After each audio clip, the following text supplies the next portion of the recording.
உண்மையிலே அந்த கிராமம் ஒரு சாதாரண மனிதர்கள் தான், பெரிய பணக்காரர்கள் கோடீஸ்வரர்கள்னு இல்லை. ஏழை எளிய மக்கள், படித்தவை படிக்காதவை எல்லாருமே இருக்கணும். ஆனால் அந்த மனம் உண்மையாக இந்த பட்டிக்காட்டு கிராமம்னு சொல்லுறது அந்த காலத்தில். ஆனால் அந்த மனம் வெள்ளை உள்ளம், வஞ்சனை சூது தெரியாது. எல்லாருமே ஒருத்தருக்கு ஒருத்தர் பாசம், ஊரில் நேசம்.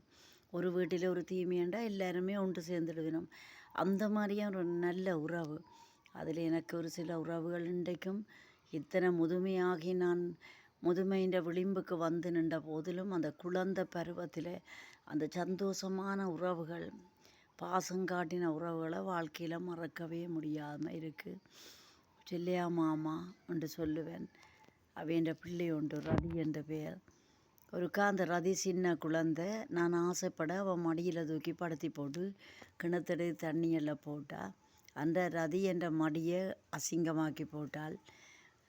எனக்கு தெரியாது, நானும் சின்ன பிள்ளை தானே. அப்போ அவளுக்கு கன்னத்தில் ஒரு அடி போட்டுட்டேன். அவள் வீறிட்டு கத்த, அவள் பயந்து ஓடி வந்தா. ராசமணி அக்கா என்ன நடந்ததுண்டா, இவள் இப்படி மடியில் இருந்துட்டாள்.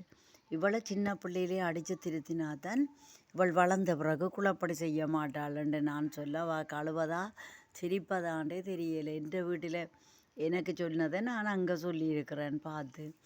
அப்படியான ஒரு நினைவுகள். மற்றது அங்கே இருக்க தான் அந்த பள்ளிக்கூடம் ஒன்று தொடங்கினது. அப்போ எங்களுடைய ஐயா எல்லாம் சேர்ந்து தான் எல்லாரும் முயற்சி செய்து அந்த பாடசாலையை தொடங்கினோம்.